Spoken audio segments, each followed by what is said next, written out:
We got a lot to talk about. We got a 20-year history of environmental collaboration down here. Mississippi Valley Division has developed and implemented this unique partnership with the Service, Fish and Wildlife Service, and with Mississippi River States, the LMRCC. It's become a of national significance. People are really looking at us. We've done this very quietly. We've done it cost effectively. We've done it with no controversy or lawsuits, which is unusual in these days. And we've done it at a tremendous value to the American taxpayer. So we're really proud of what we've done, but we're going to have to go through it really quick because there's a lot to talk about. What we've done here over the last 20 years is now a national model. It's been picked up by your headquarters. General Peabody, when he went to headquarters, he carried it up there with him. And basically, I know you've seen the memo where he sent out telling all commanders to start doing this kind of stuff under the Endangered Species Act anyway. And now it's being transferred to other agencies as well, military bases and so on and so forth. All right, let's jump into it.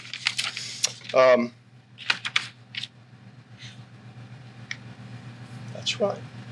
All right, this is our timeline. Note the timeline on the top. Really, we start in 1994, but I'm jumping to 2000. Angie will take you back to 1994 in a minute. We're going to talk a little bit about the history. I'm going to have to give you a lot of acronyms, which is also going to help you sleep well.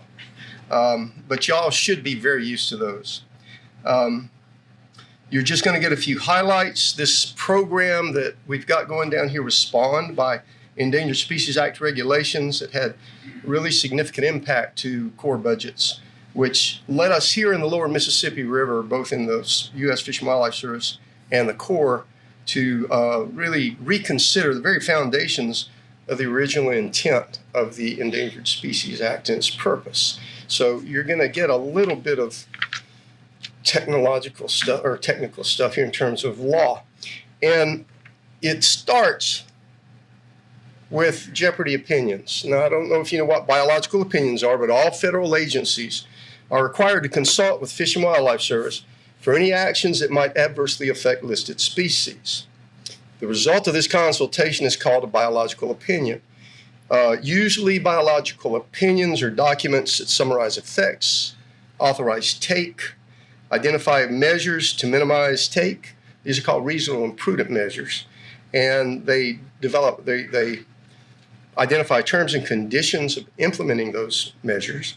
And generally, there's also a short list of discretionary conservation recommendations that rarely, if ever, are implemented. Occasionally, the service, but very rarely, the service will determine that a federal action actually will jeopardize the continued existence of the species. This is called a jeopardy biological opinion. This results in the development of a non-discretionary, reasonable and prudent alternative which may significantly deviate from the original action. This is what the Corps does not like, is a biological opinion. In 2000, Region 3 of the Fish and Wildlife Service, the Midwest region, issued a jeopardy biological opinion for Pallid sturgeon due to operation and maintenance of the navigation system in the middle Mississippi River in only 200 miles of the Mississippi River. I can tell you that down here in Region 4, we opposed this opinion. We had serious concerns about it, but we were overruled at the Washington level. We did take it all the way to Washington. They came out with a reasonable and prudent alternative, which is listed here. But as you can see, this didn't change the scope of anything. This was really, it was a management plan, really, a study plan. So that's what they wound up with. But it was non-discretionary. It had to be implemented. And the service for non-discretionary stuff has a lot of power about how it gets done.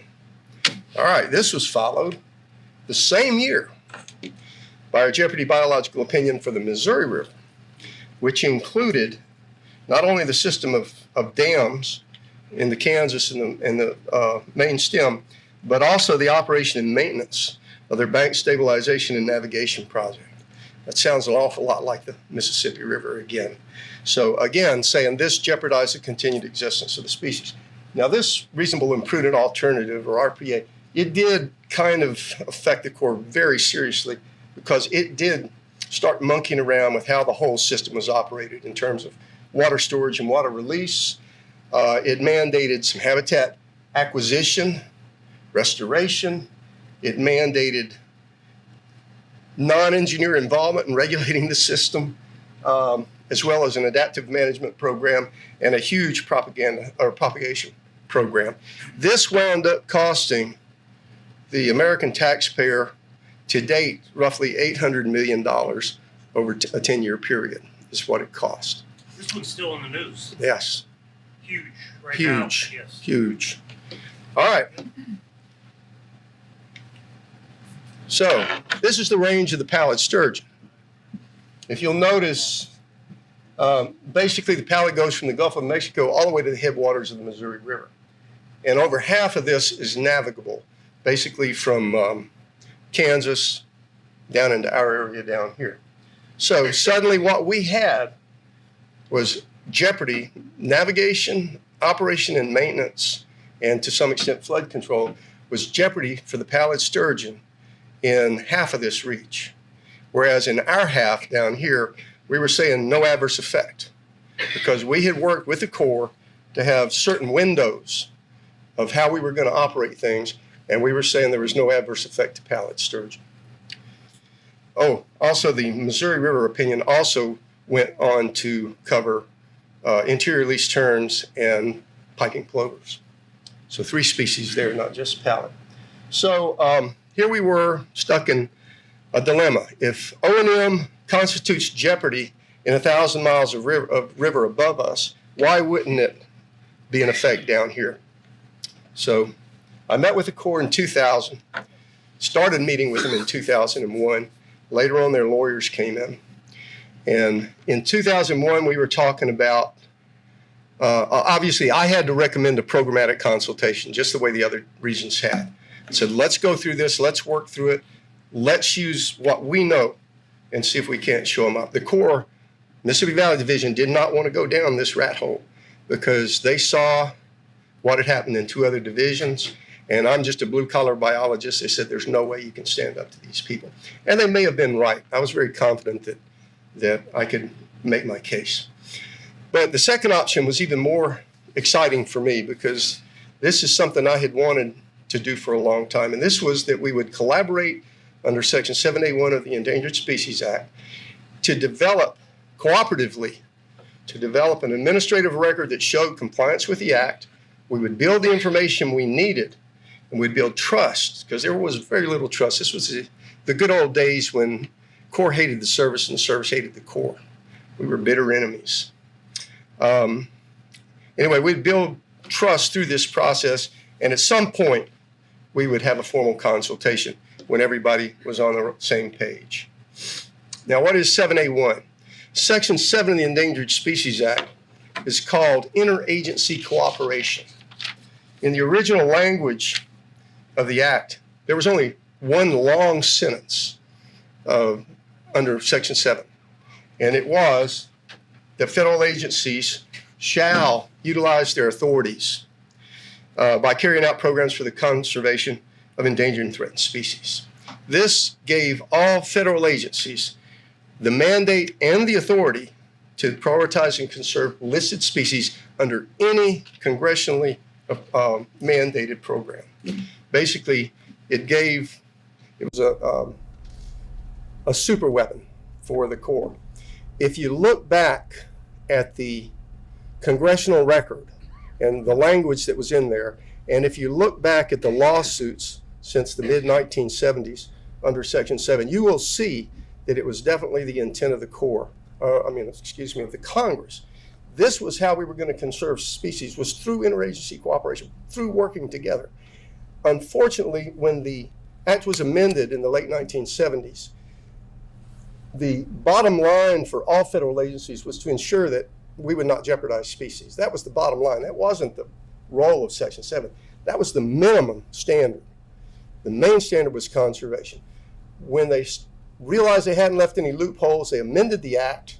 And what we got after Section 7A2, we got 15 additional subsections of this. So for the past 40 years, all attention has focused on 7A2, including in my organization. We've tried to conduct conservation through Section 7A2 of the Act. It was never intended to be.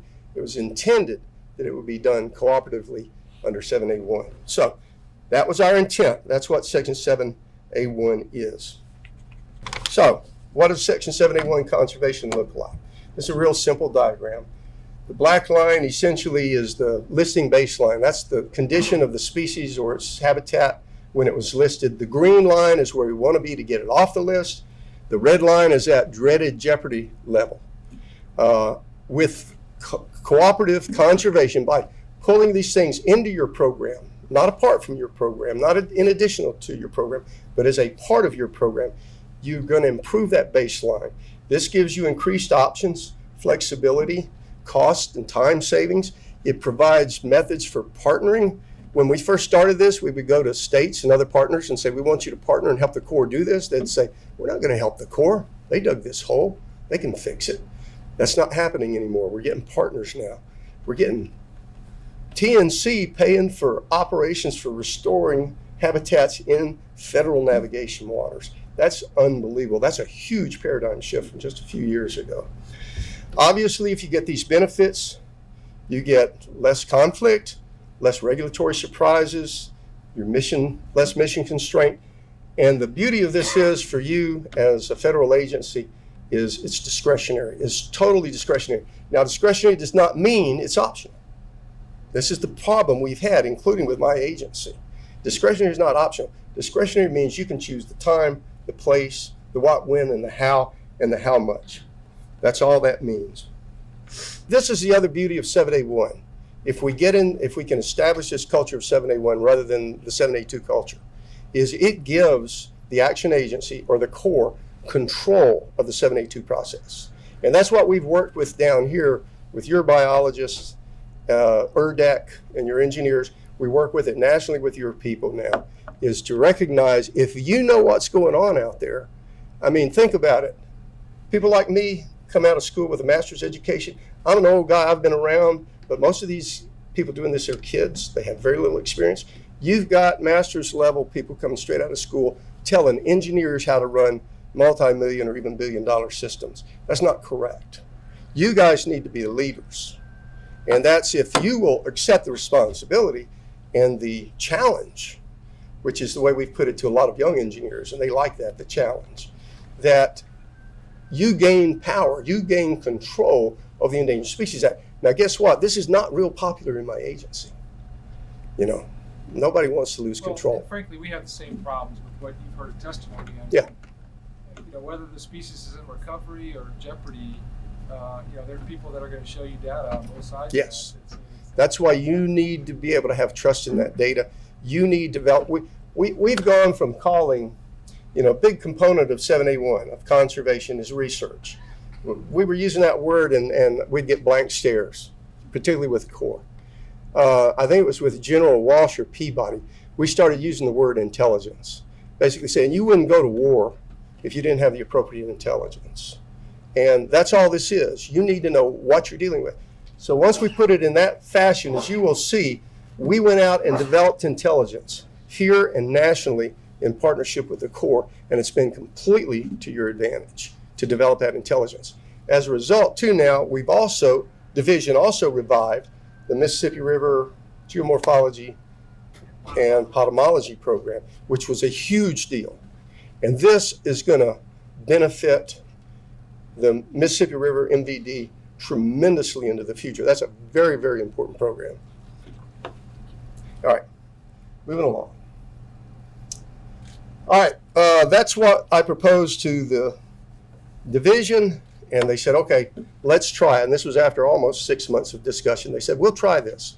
And the lawyers recognized, yes, we can use navigation and maintenance funds to modify our activities in favor of these endangered species. The law does give us that ability.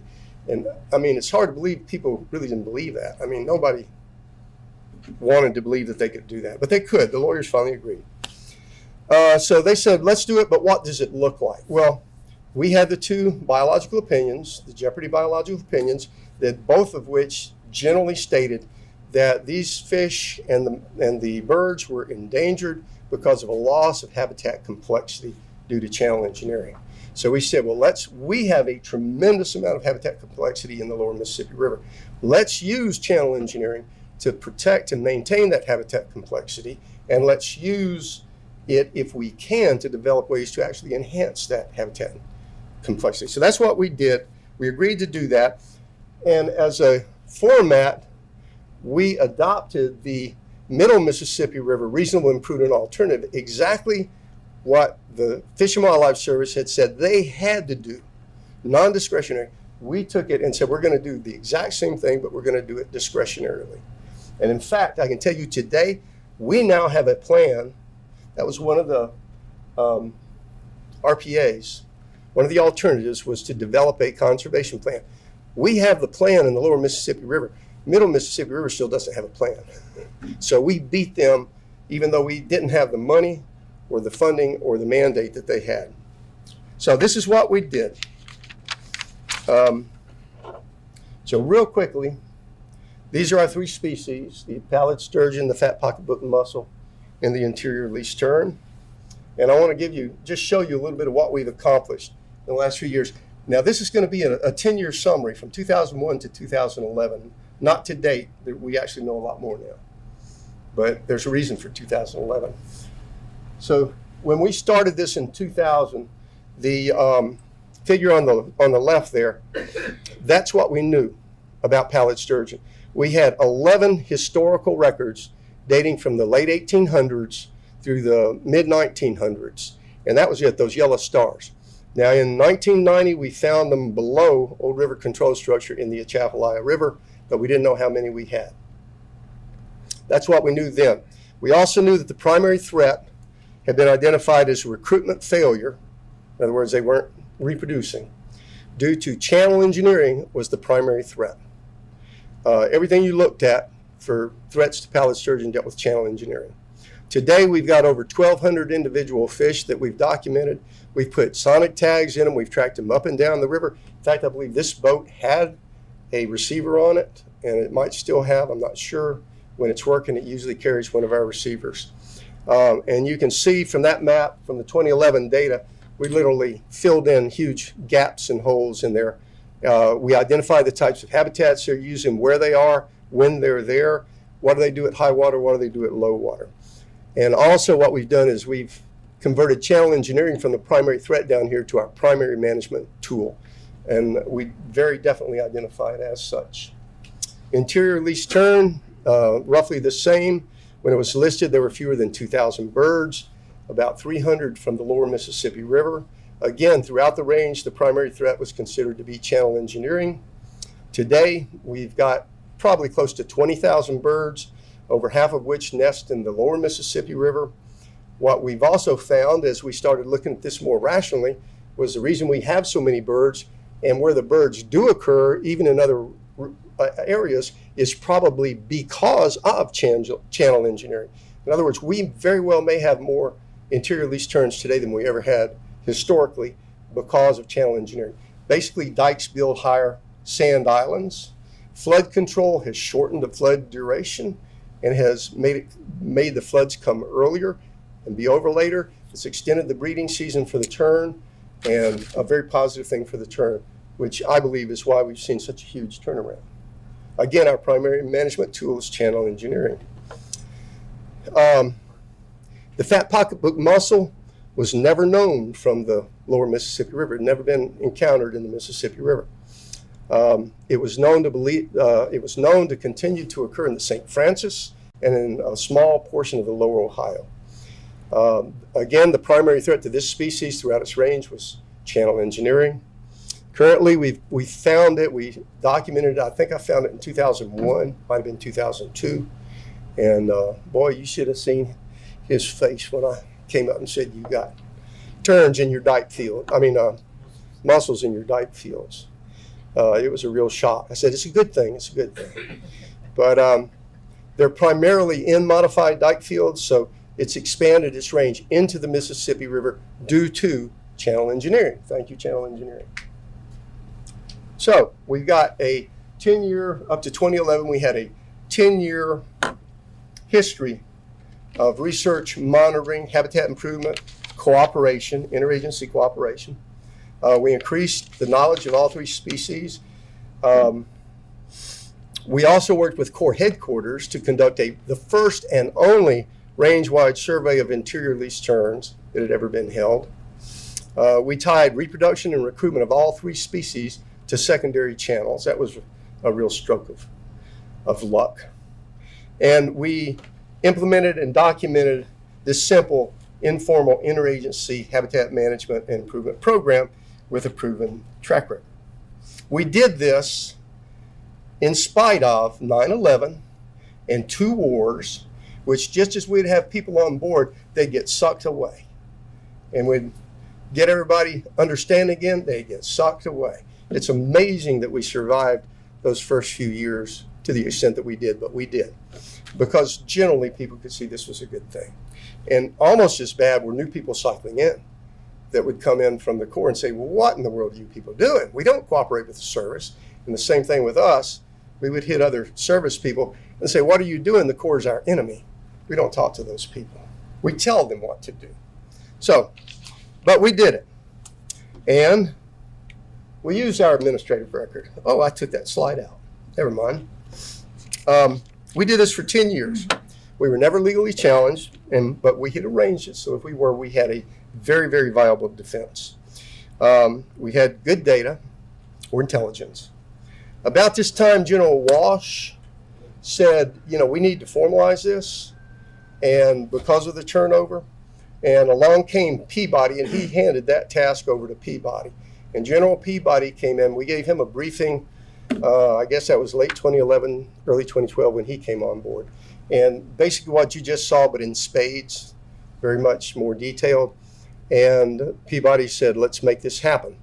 And we did. We took the Corps took what we had done with our assistance, and they developed the 7A1 conservation plan that defined the channel improvement program effects and established management commitments, what y'all were willing to do. And of course, we reviewed and had our input. They turned that over to us. Within 5 months, we had produced a biological opinion. Now, I know that doesn't mean much to most of you, but for a programmatic biological opinion, these things can drag on for years. To say we did a major biological programmatic opinion in 5 months is like lightning speed. And that's what happens when you've got good data and when you have cooperation and when you're actually working together instead of against each other. We used core data, the MRGMP stuff there. We'd been working on it before they reestablished the program, but the program finalized it to identify secondary channels and use them as a basis, as a surrogate for take under the Act. All right. So essentially, we were able to show that there's a direct and strong link between the secondary channels and the recruitment and survival of all three species. Now, if you want to do, we have to give you a take statement. I guess y'all know that. Most of you with the Corps know that. We have to authorize what take you're going to do. And that would trigger reconsultation. Well, with fish, how do you do that? It's very difficult if you can't even see them. But what I came up with is let's use these secondary channels as surrogate for all three species because we can tie reproduction and recruitment of all three species directly to them. We can see them. We can monitor them. The Corps was actively monitoring them. We know what's going to happen. So we took the number of secondary channels we would have that we had currently in the river, looked at it over a 50 or 60 year period, subtracted one standard of deviation from that period, and came up with a total of 84 secondary channels, understanding that we already had exceeded 100.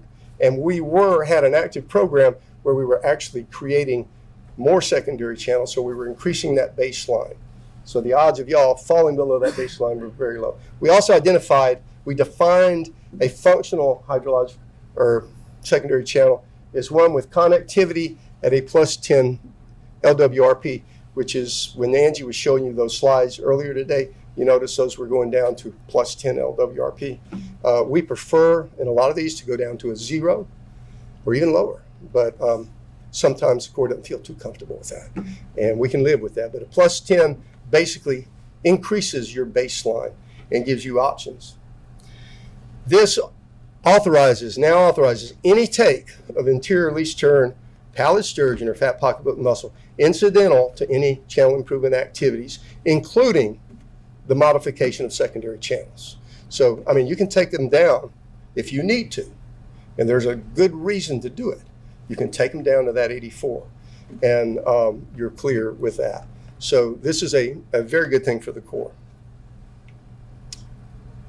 Our non-discretionary components, the terms and conditions and those kinds of things, were taken directly from your plan. So there are already things that you've already established as best management practices, including research and monitoring as your resources allow. And of course, we have continued collaboration and cooperation with our partners in the LMRCC. In large part, due to the success of this conservation plan, the Mississippi Field Office was given the national lead for the interior least tern in 2011. I worked with the Corps headquarters to develop a 5-year review, range-wide for the tern, and recommended delisting the species in 2013. We also developed another interagency collaboration under the national headquarters leadership to develop a population model that actually supports delisting. All this is now in place, and we're ready to publish a proposal to delist the tern this fiscal year. So you should be seeing that coming out shortly. Today we have 71 programs around the country. We've got a draft plan in the Southwest Division. We've actually got a program. We're trying to finalize this before this species is delisted so we don't have any negative things coming out. Southwest Division is having a little bit of trouble with Region 2 though. So holler at me if you need my help. Northwest Division, which were the bad boys because they had lots and lots of money, they've actually this year, they developed their own 7A1 program. They requested reconsultation with the Corps, and they now have a draft biological opinion out that is a non-jeopardy opinion, primarily due to them copying what we've done down here. So this is big news. I don't think many people know about it right now. And so the list is growing. We continue to expand. Now Angie's going to take you on her little trip with the LMRCC and the role they've played in all of this and where we're going in the future. Thanks, Paul. All right, so Paul mentioned the timeline at the top, and he's mentioned earlier, I'm going to take you back to 1994. We're not going to hang around there too long, so bear with me. And then the main thing that I want you to understand and what I'll be speaking about is that so much of this work was actually going on simultaneously with the things that Paul was talking about in building that administrative record. So there's a lot of this that was happening at the same time. You're just getting the two sides of the story. So again, I know for those of you that were here earlier, the LMRCC is this coalition of the 6 states, 12 state agencies. Again, a broad mission, but those cooperative efforts being the main take-home message there. Everything that we do is in cooperation with other folks. All right, following our timeline, in the Water Resources Development Act of 2000 actually authorized the Lower Mississippi River Resource Assessment. For those of you that have been part of these hearings for several years, you have heard this ad nauseum from me, making you aware of this. So this was authorized in 2000. The reason that this was important to the LMRCC and to our partners is that it really provided a pathway for a comprehensive look at the management needs of interest to the LMRCC and to our natural resource stakeholders. So that's why we were so interested in this LMRA. So it was authorized in 2000, but we didn't actually get to start on it until much later. So I will be back to revisit this topic. So in the early 2000s, and I mentioned this morning, the LMRCC began working on our plans for how we were going to address habitat needs on the lower river. We held state level planning meetings, invited lots of different stakeholders, and asked them to come up with, what is it that you would like to see on the lower river? The map that you can see on the right is an example of one of the maps that was created through those state level planning meetings. So this is for the state of Mississippi. Doesn't matter that you can't read that text. The point is, there was a lot of projects that were identified as needs on the lower river. Granted, these have not gone through a feasibility process, so some of these may not work well, some of them may, but this was basically from those folks that knew the river, working on the river from that natural resource perspective, said, hey, this is what we would like to see. We compiled all that information and put it into what we call our Restoring America's Greatest River Plan. That plan was first developed in 2004, and we actually revised it in 2015. It is available on our website electronically, and you can peruse the list of projects there.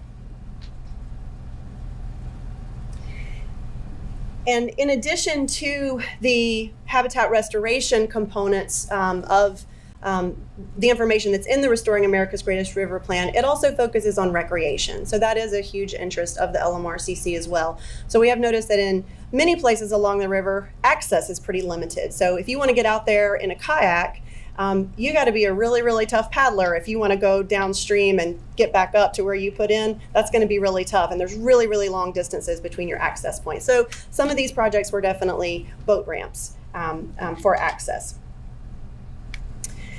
All right, so based on that information then, where do we start? As I mentioned this morning, we decided that really secondary channels was the best place to start. And the folks at ERDIC in the environmental lab were really instrumental in helping us create a plan for how do we go about prioritizing these secondary channels, which ones give us really the most bang for the buck, so to speak.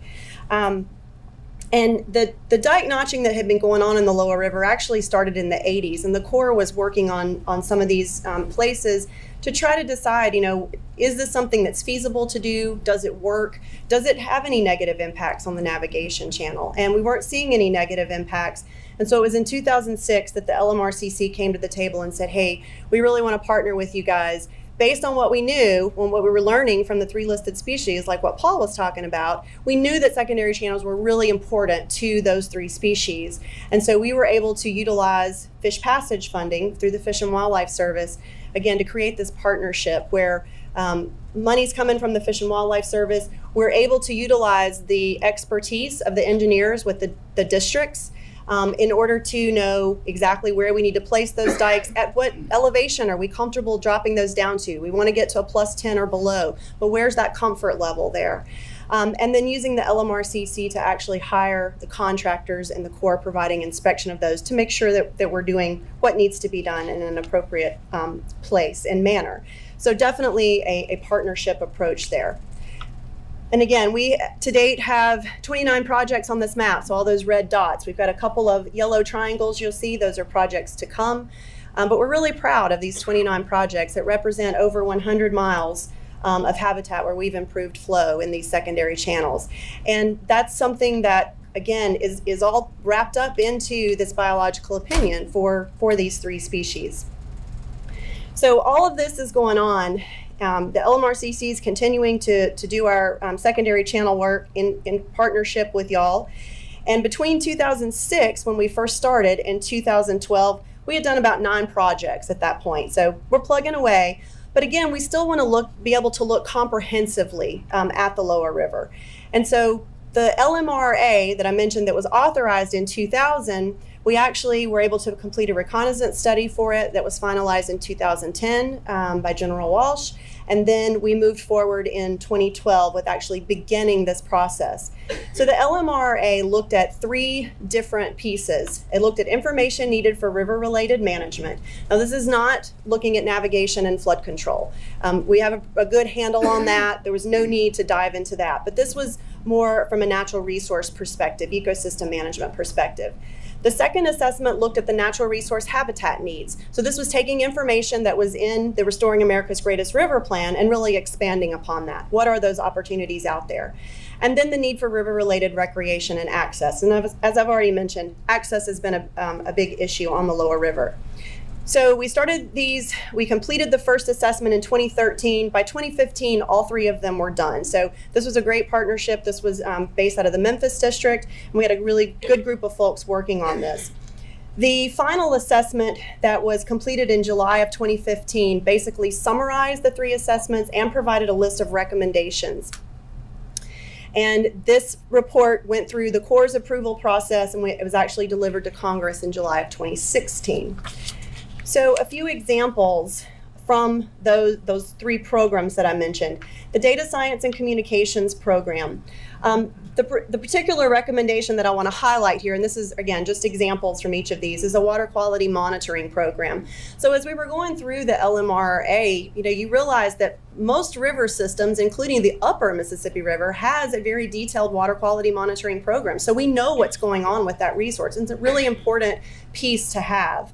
But we don't have that here on the lower river. We compiled all the information from the state agencies, and oddly enough, the state of Louisiana is the only one that has any regular water quality monitoring stations on the lower river. You've got the USGS and the Corps that have got certainly have some water quality monitoring data, but there's no comprehensive program. So we saw that as a need. The Habitat Restoration and Management Program, I'm going to bring up these conservation reach studies.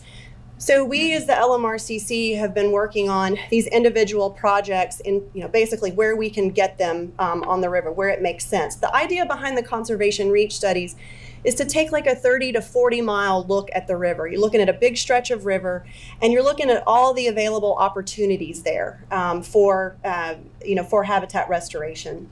And then finally, recreation program, as I mentioned, access is a big issue, so boat ramps there. Someone earlier mentioned this, the proposals that go to Congress each year. The Nature Conservancy actually took the lead in submitting one of these this past August, focused on the water quality monitoring program and the conservation reach studies. And they're working in DC to hopefully get some of that language into the Water Resources Development Act of 18. I want to mention, along the idea of those conservation reach studies, this is a output from the Mississippi River Geomorphology and Potamology program, this ecohydrology study. This kind of gets at the idea of the conservation reach in terms of being able to really look at a stretch of river. The folks at ERDIC are developing connectivity models. They're refining their sampling methodology, looking at secondary channel trends and benefits there. So I think that the information that's gained from studies like this can really serve as a guide for how we want to look at other reaches and conduct other studies. The Coffee Point project that I mentioned earlier, as I said, the big thing about this one is that we have the Nature Conservancy at the table on this project. Bringing private dollars to these restoration projects is really a big deal. It's the first time that we had been able to take advantage of that. And so we're really appreciative of that. As I said, there was 5 dikes in this field, and we notched 3 of those. Again, 3-day period, extremely cost effective. And one of the other great things about this Coffee Point project is that we have cooperation from through MRGMP, through the Coastal Hydraulics Lab and also the Environmental Lab at ERDIC, gathering information on this particular project so we can learn more. This here is provided from the CHL, and they're using this effort to analyze and quantify the effect that dike notching has on the main channel of the river and on the dike pools. Really to get a better idea of the hydraulic and morphological effects that notching has. And they developed these camera systems that you can see on the far left there. They actually mounted these at 2 of our different dikes that we were working on, so they could evaluate this, they could look at morphological changes, and then also be able to report this daily stages and monitor when you have connectivity in those side channels and when they're disconnected then. So a lot of good information is being gained from this. So as you can see, all of this is really certainly a cooperative effort. We did put together this 8-minute video on Coffee Point that I'm not going to show, just in case you were scared. But I do want to show the last 3 minutes of it because I really think it summarizes and wraps up everything very nicely. So if we can pull that up, and then I just have one more final slide after that. At CHL, our purpose is to do research and studies to determine how these structures, dike structures in particular, are affecting the channel morphology, how it affects the side channel morphology, how these structures affect the dredging in the river and also flow lines at flood stages. So we try to address all those different aspects. And with respect to the dike notching, a study that we have ongoing that's part of the geomorphology and potamology program was to look specifically at some dike reaches that were going to be notched. So we contacted Angie Rodgers with the Fish and Wildlife to discuss did they have some dike structures that were planned for notching, and we found out that Coffee Point, which is where we are today, was planned to be notched this year. So in preparation for that, we started collecting some of the older historical hydrographic surveys on the river so that we could chart the channel changes historically up to the point that we've actually notched the structure, which they're doing today. We started building the dikes in the 60s and through the 80s and 90s, and we were very successful with the dike systems in reducing maintenance dredging. As we did that, we became aware, working with the Fish and Wildlife and other resource agencies, that there was another side to the dike systems that we need to consider, and that was if we're building these dikes and we're trapping sediment in these side channels, maybe we're losing habitat. And so we began thinking about how can we modify these structures to improve that habitat, and that's where dike notching came on. And so we began notching these structures. Now we have a much more cooperative approach to it today, and as you can see, we've got several different groups and agencies out here, the Corps of Engineers, the Nature Conservancy, the Fish and Wildlife, and they were all working together on these dike notching. As working closer, we began to understand what their agency is looking for. They understand the constraints that we, the Corps of Engineers, have. And through that process, I think we've really developed a really good program where we work closely together. And I kind of consider that a model for how we should be doing a lot of the efforts within the Corps of Engineers, and not just the Mississippi River, but in other projects throughout the country. I think working with our other agencies rather than against them is a really a way to proceed. And I think this is really a good model that should be followed elsewhere. So I think David did a really nice job. Can you get my last, or put it back in presentation mode? Thank you. David did a nice job really summarizing, I think, the point, the take-home message here is that we're really, and as Paul demonstrated, the more that we're working together on this, really the better improvements that we can all show. We have a really different story down here on the lower river than you see in a lot of other places. And that's something we should all be really, really proud of. We've basically taken the channel improvement program from a threat and used it as a conservation tool. As Paul detailed, we have this great administrative record that has allowed us to do some really unique things down here. And we've fostered this collaboration that, we're bringing private dollars to the table now. And I think that's something really positive. We've done a great job, and it's really easy to pat ourselves on the back and we say, hey, great job, let's move on. But the thing that I want to make sure that we keep in mind is that this river is constantly changing all the time. And we've developed this phenomenal navigation system, but you haven't put in your dike systems and walked away and said, well, we're just going to let them do what they do. We're not going to keep up with it. We're not going to look at it anymore. No, you're constantly monitoring what's going on, constantly looking at how sediments are shifting. Same thing with the flood risk management system. You have a great system of levees that have been built, protecting valuable commodities, life, and yet we're not leaving them. We know that there's places where they may need to be raised. We know there's places where we've got boils and seepage and all those sorts of things that you guys are much more familiar with than I am. But the point is that you're not walking away from it. And we can't do the same thing with the ecosystem and the environmental side. We've made some great progress down here, and it's something to be very proud of, but we also can't walk away from that. We have to constantly keep investing. We have to keep monitoring. We have to be studying it just as you would a navigation system or a levee system. So I think that because we have this biological opinion for the 3 listed species, we made some major headway. But we still have a lot to learn. This river is a constant and very dynamic piece. And I think that the more we can recognize and appreciate it for the multiple uses, work cooperatively and across disciplines is really, really important. For me to be able to talk to engineers and vice versa, so that I understand your perspective, you understand my perspective, and so on. And in doing so, I think that what we're doing is creating the most resilient system possible, and it's going to lead to a very bright future for America's greatest river. Thank you. Nice Any other spot. questions? Oops. Thank you. If you need to get in contact with us, there's our emails. We also have websites. If you want to know more about Section 7, under our Mississippi Field Office website.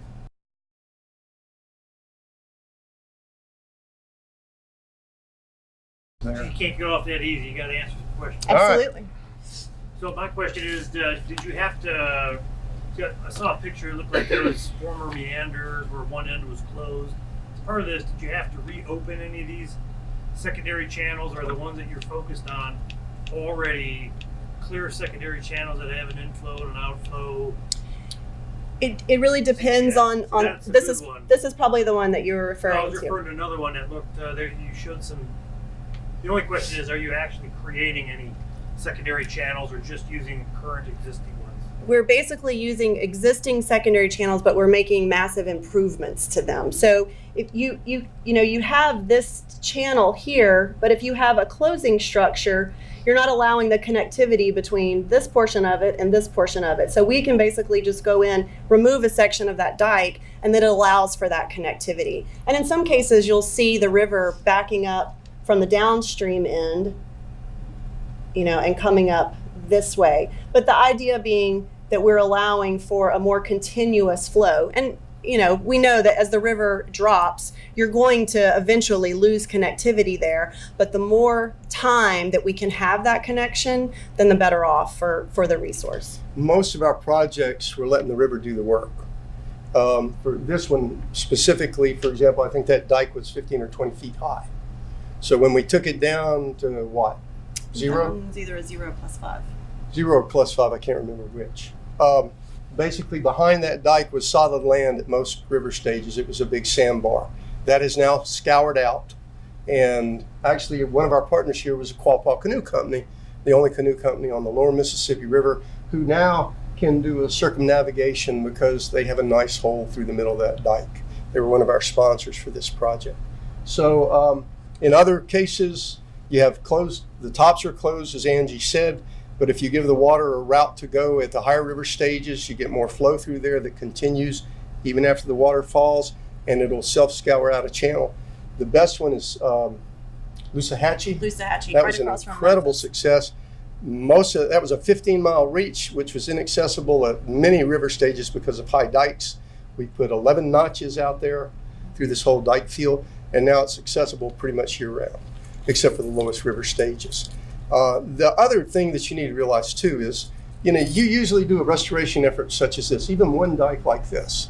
We spent $37,000 on this, total cost. I mean, apart from the engineering time of you guys, we don't know what that cost, but they probably did it in a day. They engineered it. They spent a day in the field with us. We brought in a private contractor that we hired with money and not your money. And so for $37,000, we did this. I took out a much smaller dam in Alabama under the ecosystem restoration component of the Corps money. It took me 10 years and cost $1 million. And it wasn't anything like this. So we have this huge turnaround. Loosahatchee, we developed it, we identified it in 1 year, designed it, and finished it, completed it for a total cost of $137,000, I believe, a 15-mile reach, restore and flow. That's incredible for government work in terms of the speed and the cost. Incredible benefit to the taxpayer. Can you guys explain the conditions that are? So I assume this particular project helped all 3 of the listed species, or is it just 1 or 2? And This can you one- explain the conditions that are created that helps the species. This one was primarily because we had the sponsor, the Quapaw Canoe Company, and for Pallid sturgeon, because of the tie-in with the reproduction of Pallid sturgeon. Pallid sturgeon recruitment is something that was believed not to be happening anywhere in the range of Pallid sturgeon when we stopped. We showed the Pallid sturgeon recruitment was happening behind islands in the lower Mississippi River. We were getting recruitment, other areas weren't. So that was the justification for this, our very first project. This was early on. We knew they were using this habitat. The Corps, the URDEC, has monitored this. They've caught adult pallid sturgeon here. They've caught larval pallid sturgeon So here. does the notch, I mean, the hydrology, I guess the notch just ensures the scouring so that it keeps the flow? Keeps the flow going. Keeps the flow going. And that's the same reason why the mussels have invaded these notch channels, these notch dike fields, is because the flow is maintained at the lower river stages. It keeps the environmental quality up. They're more stable than main river channel habitats are. Just stable enough to allow the mussels to invade. And then, of course, the tie-in with the terns are these higher dike fields where you've got the large sand islands where the terns nest. Are you guys doing this anywhere other than, it looked like all your project dots were on the Mississippi. Do you have any authority to do this on tributaries? That's according to the Corps. We're actually doing it to, let me think, where are we doing this? I know in the Northwest Division, they've tried to do it in the Missouri, but the Missouri is a very, very different river. And they've gone in and notched dikes trying to create eddy areas for larval sturgeon and things of that sort. But actually, it appears that because of the nature of their river, they've actually done more damage than they've done good. That they've lost a lot of the forage fish that the sturgeon depended upon. And some people attribute it to the dike notching. So they did it blindly. We did it a little less blindly, with a little bit more data, a little more carefully. But now, I think a big one here is something similar is the South Pacific Division, I think it's the Los Angeles district, is working on developing a 7A1 approach to riparian birds, endangered birds in those California drainages that are so endangered and create so much problem for them. And they've actually developed a plan where they're going in and restoring some habitat and building it into their program. And even long-term new projects coming down for more water storage, and where they're actually raising that habitat baseline, preparing areas to be flooded eventually so that the habitat will move with the water. And this is a very innovative deal, but it's based upon what happened down here. This was the example for it. This is the national example. What we're looking at is culture, guys. You know, we've had this antagonistic culture for decades. I know because I was a big part of it. I was your worst enemy. Wasn't I? We were, me and Kent did not get along for a long time. Now we're buddies. We cooperate. His nickname was Saul. He used to call me, I've heard him refer to me as the biologist in Birkenstocks, I believe. But anyway, so it's culture, and to create this cooperative culture that we've got down here, and the fact that it can be lost so quickly due to turnover. That was the reason General Peabody said, let's make this formal. And now trying to take it nationally, trying to get it ingrained in the headquarters of both the Fish and Wildlife Service and the Corps is proven to be not as easy as I thought it would be. But we're getting there. We're slowly getting there. And with the more success that we have, the more examples that we have, the easier it's going to be. But so you guys remember, you know, we're here to work with you. And if somebody from the Fish and Wildlife Service doesn't have that attitude, you need to find somebody who does. And again, the key to you guys is intelligence. Your potamology program, your understanding of the river, and your understanding, your biologists in the Corps, their understanding of these species. Don't rely on me. Rely on yourselves. That's where your power comes. And you can have total control of the Endangered Species Act. Well, partnership's really important, and you know, Chuck was here earlier. I'm sure you mentioned he's still here, but I just reinforce what Chuck said. You know, we were talking about the intersection of all these interagencies that get together to help, you know, deliver projects. So that it is an interagency process, and I think we're looking for more ways to partner. So good.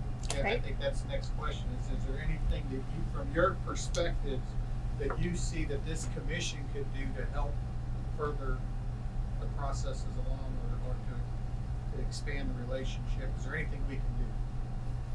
That's a that good. we're not doing? Geomorphology and polynology program. Basically, keep the ball rolling. Yeah, the potamology program, I believe. I mean, a lot of y'all's stuff now. You have to understand. Usually, when the service does something, when we do something in your area, we come to you and we say you need to pay us to do this. We've done everything with our own money. Every dime the last 20 years that you guys have spent in the lower Mississippi River has been to a court entity, not to me. I raised all my own research money. I brought in $500,000 in research funds over the last 10 years. The state's brought in probably another $250,000 to $500,000. Everything else you guys have paid for through ERDEC primarily. And I know ERDEC's expensive. There's a lot cheaper operators out there, but what they've done is they've built this intelligence base for you. It's been, if you compare it to what happened on the Missouri River or even the middle Mississippi River, it's been an incredible bargain down here, what you've paid them. And this data that you've got, this information they've developed, is going to serve you very well now, because I understand you're talking about a new SEIS. You've got people complaining about the frequency of flooding around the old river control structure. You and I know that it's not as easy as they make it out to be. You and I know that the Atchafalaya is not built to take the Mississippi River, and it's not something that needs necessarily to be done. It could be an option, but it's going to take a lot more thought than that, than a little bit of dead timber to start changing how we do things around here. So all this kind of data that has been developed, basically, y'all are in better shape now with these problems than you would have been if we hadn't been doing this. Because you've got this program revived now, you've got this data, and it's going to stand you in really good stead. So I guess that's my answer, just keep on trucking, keep funding your own stuff, keep developing the data, and keep working with us. So. It's kind of backfired on me. The high water kind of made it so that a lot of our partners left because we didn't do a downstream trip. I would love to have you come on board again when we have a captive audience. We can force everybody to stay in here as we're Sure. heading downstream. Absolutely. And to not just educate the people in this room, but also the other people that stay on board with us that rely on the river, just so they understand Yeah. what it is that's going on here. And now remember, we got a 20-year database too. So if you're interested in any specific thing like Pallid Sturgeon and all the data that we've accumulated, or at least terns, How about Asian carp? Asian carp is the best eating fish on the Mississippi River. It is. Show me how to fillet that thing. Hey, you don't need to fillet it. What you need to do is only address fish 12 plus pounds, preferably 15 to 20, because those flesh bones are huge. They're no problem at all. And we eat it as we're driving down the river when Bruce goes with him. By the way, Bruce is our videographer and drone flyer. He produced that video. He produces those. And he does some work for ERDEC too. But Bruce and I now, we carry, when we go out on the boat, when he goes with me, and we'll be out doing Tern surveys this summer, we carry a bottle of hot sauce and a couple of limes. And if a silver carp jumps in the boat, he meets the fillet knife. There you go. And we have sashimi, carp sashimi on crackers. And it is Oh, my. excellent. It is excellent. Or we pull off to the side, build a driftwood campfire, There you go. throw the fish on there, come back in an hour, and have this beautiful roasted We gotta fish. do that. I We need think to do that your kitchen staff here could probably fix you a fantastic meal of Asian carp. So maybe that needs to be one of the meals on your next tour. That's a challenge. Crackers, hot sauce, and lime. Let's I give him don't a mean to rain on, I don't mean to rain on this parade, but I was told the best way to eat this Asian carp was you nail it to a piece of cedar and you slow roast it over an open fire, then you throw away the fish and eat the cedar. Oh, you have heard I'm telling wrong. All right, let's give him a hand. Thank you, sir. And hey, I'll take you out on the river and catch you a carp, and we'll cook it out for you. Excellent. So in And Angie's gonna Illinois, hit they on use the, like bow and arrows. Yes. Angie's coming on the Crossbow restaurant. to Yeah, shoot 'em.